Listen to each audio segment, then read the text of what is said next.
Hello, this week we continue with our wedding series. We talk about selecting a suit for the groom.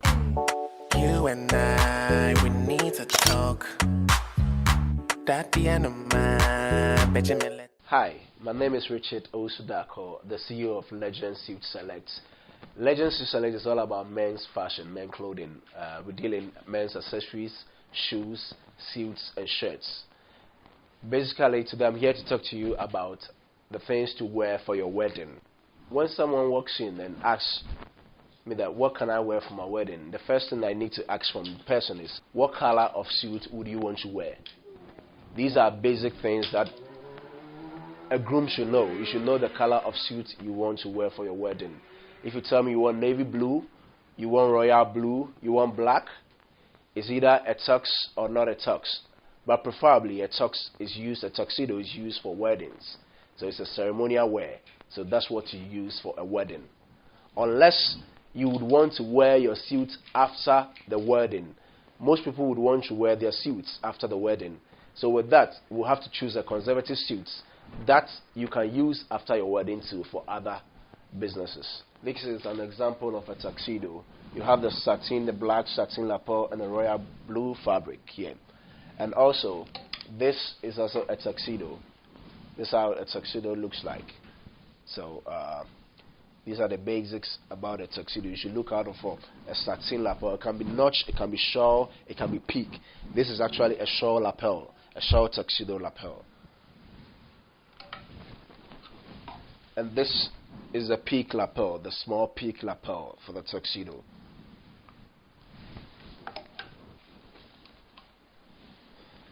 This is also a tuxedo, a three-piece tuxedo for weddings and for dinners and all that.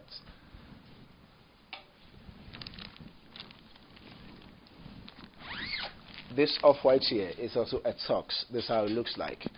So at least you have a fair idea of how a tuxedo looks like. Conservative suits that normally some people use for weddings, they have a conservative color. The color is very important to note. And also the lapel, this is the notch lapel, very simple and classy, that you can use for your weddings and beautify it with good accessories. This is the right one to use for the tuxedo. It's called a wingtip shirt. The wingtip shirt normally comes with this type of collar and also sometimes a stripe and a black button, and sometimes the buttons are covered, so you can watch out for those details on the wingtip shirt. These are preferably the ones to use for weddings. It makes it very good for your wedding. With the second type of shirts that you can use for your weddings is the full collar white shirts. Some people prefer to use the pre-tied bow ties for this shirt, or the soft bow tie for this shirt. And some people prefer to use other colors. For me, I would say you can't go wrong with a white shirt, a white full collar shirt, or a white wingtip shirt. So this is the full collar white shirt that you can use for your weddings. You can use a soft bow tie or a bow tie, a pre-tied or a flying tie for your wedding. This is an example of the soft bow ties that I've displayed here. With a soft bow tie, there's a saying that the imperfection of it makes it perfect. Bow ties were taken, the first bow ties that were made were the soft bow ties before the pre-tied was made. So with the soft bow tie, I'm going to teach you how to tie it so easily, very simple. This is the adjustable one that you can tie. I'm just going to adjust it to my neck size before I tie. Watch it.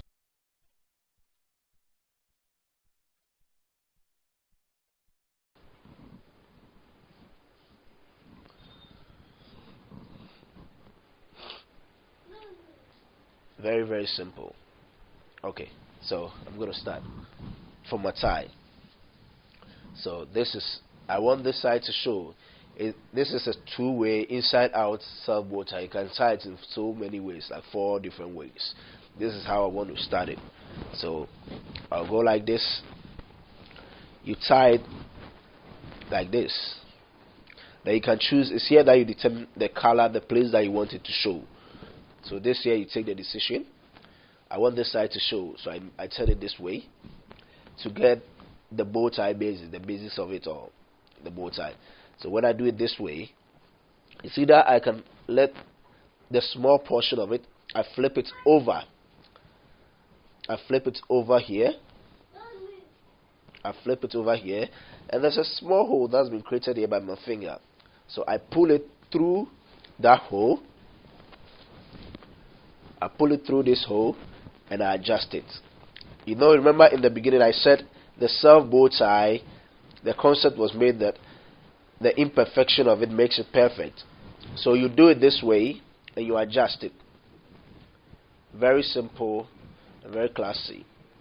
And preferably, I prefer this one to be used for weddings than the pre-tied, because this one gives a very good finish.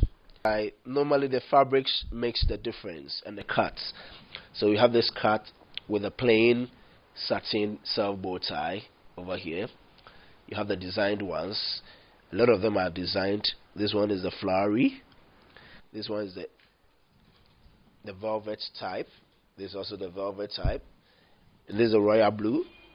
And this is a paisley. The design in the fabric is a paisley design in the fabric.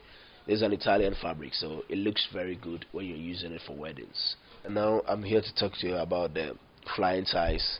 Some people prefer to use the flying ties for their weddings. These are a few of the flying ties that I want to show you.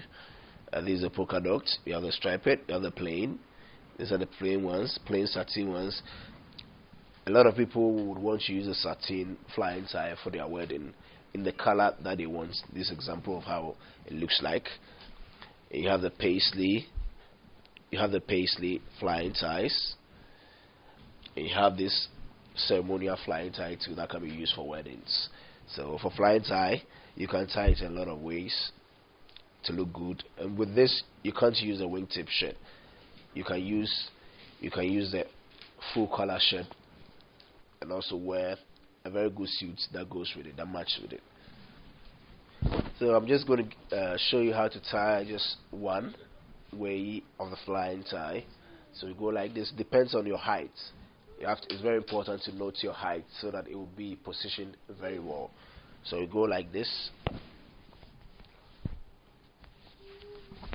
You can practice it anytime that you want.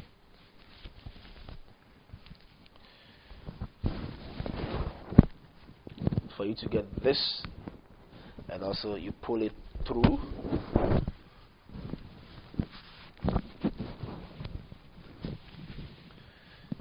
Very easy. So this is how it is. So you have to pull it up for you to get whatever you want. I'm still talking about the accessories. Now we talked about the bow ties, talked about the flying tie. Now we're on the lapel pins. These are basically about 3 different kinds of lapel pins. You have the metallic one, you have the fabric ones here too. This is a lapel pin from Lee Addison in New York. I call it the star lapel pin. This is another lapel pin from the tie bar. It gives a different look to about men's fashion. You would have to pin it at the buttonhole here. That's a suit that doesn't come with a buttonhole, but you have to create it yourself. You have to pin it. You can pin it there, even if you don't have the buttonhole there. This is the lapel pin from Hook and Albert. There's a unique thing about this lapel pin. It's metal, and it looks different. You put it on any jacket and it goes. I normally like to use the white one because the white one gives a very good look. It can blend with a lot of colors. This is the rose gold color of the lapel metal pin, which if your color is rose gold, it makes it very easy for you. So I have it in different colors. We have the gunpowder black, we have the gold, we have the silver, we have the whites, and we have the gold itself.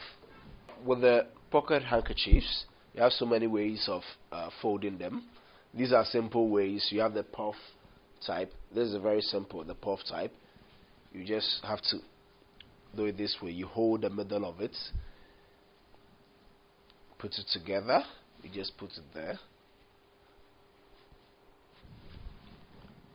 Very simple. And you get the puff way of folding the pocket handkerchief. And we also have the strip one. I'm going to show you the strip way of folding the pocket handkerchief in a second. the strip way of folding the pocket handkerchief. This is how it is. You just have to iron it out to get this, and you put it there slowly to get the strip. You just have to get the strip at the edge of the pocket. This is very simple. And normally with a strip pocket handkerchief, the plain ones, plain pocket handkerchief, be it satin, be it what do you call it, any way of fabric, this how mostly it's being used. But I can use the same pocket handkerchief for the puff. So in conclusion, I would say for weddings, everything depends on the groom, what you want to wear and how you want to look. So if you want to look very dapper, you need to come to Legend Suit Select, located in Laboni, near Metro TV in Accra, Ghana. Thank you. So that's it for selecting a suit for the groom.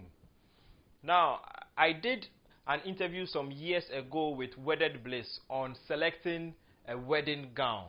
The link to the video is right here. It's quite old, 2 years ago, so it's quite old.